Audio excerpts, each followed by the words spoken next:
બનાસકાંઠામાં બાળક ધૂણવાના કેસમાં મોટો ખુલાસો। અંધશ્રદ્ધા નહીં પણ એક પાત્રીય અભિનયનું હતું રિહર્સલ। પૂર્વ સરપંચ સોશિયલ મીડિયામાં વાયરલ થયેલ વિડીયો અંગે થઈ પુષ્ટિ। વિડીયો તેરવાડિયા ઓઢા પ્રાથમિક શાળાનો હોવાનું બહાર આવ્યું। બનાસકાંઠા જિલ્લાની શાળામાં બાળકો ધૂણતા હોવાનો જે વિડીયો સોશિયલ મીડિયામાં વાયરલ થયો હતો તેને લઈને હવે મોટો ખુલાસો થયો છે। વાસ્તવમાં આ વિડીયો કાંકરેજ તાલુકાની તેરવાડિયા ઓઢા પ્રાથમિક શાળાનો હોવાનું બહાર આવ્યું છે। શાળામાં શનિવારે બેગલેસ ડે દફતર વગરનો દિવસ નિમિત્તે વિવિધ પ્રવૃત્તિઓનું આયોજન કરવામાં આવ્યું હતું, જેમાં બાળકો એકપાત્રીય અભિનય કરી રહ્યા હતા। આ કાર્યક્રમમાં બાળકો અંધશ્રદ્ધા કેવી રીતે ફેલાય છે અને તેને કેવી રીતે રોકી શકાય તે વિષય પર નાટક અને રિહર્સલ કરી રહ્યા હતા। તે દરમિયાન ધૂણવવાનો અભિનયનો ચોક્કસ ભાગ કોઈએ ઉતારીને વાયરલ કરી દેતા ખોટી અફવાઓ ફેલાઈ હતી।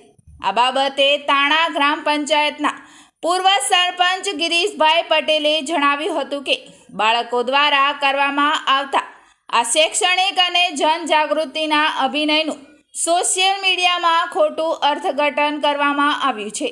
ખરેખર તો શિક્ષકો બાળકોને અંધશ્રદ્ધાથી દૂર રહેવા માટેના પાઠ ભણાવી રહ્યા હતા, જેમાં ધૂણવું એ એક અભિનયનો ભાગ હતો। આ વિડીયોમાં કોઈએ ટીકા કરવી નહીં।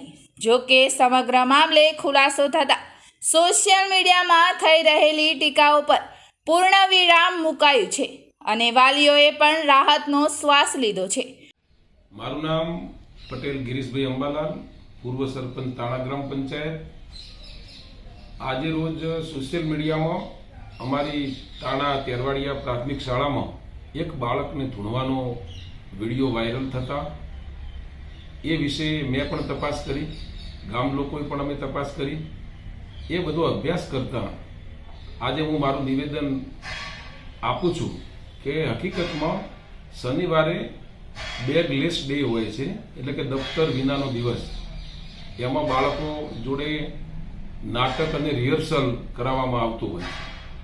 અંધશ્રદ્ધા કેવી રીતે ફેલાય છે અને એને કેવી રીતે દૂર કરી શકાય છે એવો એક નાટક અને રિહર્સલનો આ ભાગ હતો।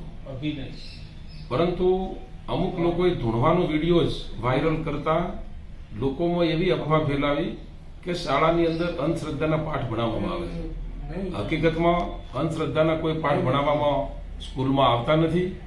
સ્કૂલની અંદર શિક્ષકોનું ખૂબ ઉમદા કાર્ય છે અને આ બાબતનો વિડીયો જે વાયરલ થયા પછી પણ શિક્ષકોએ બાળકોને અને બધા લોકોને કહ્યું હતું કે અંધશ્રદ્ધા કેવી રીતે થઈ શકે। નાટકને રિહર્સલની અંદર કોઈ મ્યુઝિકનો અવાજ આવે તો કોઈ પણ માણસ એનાથી ધૂણવા માંડે અને એ ધૂણવા માંડે એના પછી એમાં કશું હોતું નથી, એવો કોઈ માતાજીના એવો કોઈ પવન આવતો નથી, એવું શિક્ષકો એક રિહર્સલ ને નાટક દ્વારા સાબિત કરવા માંગતા હતા।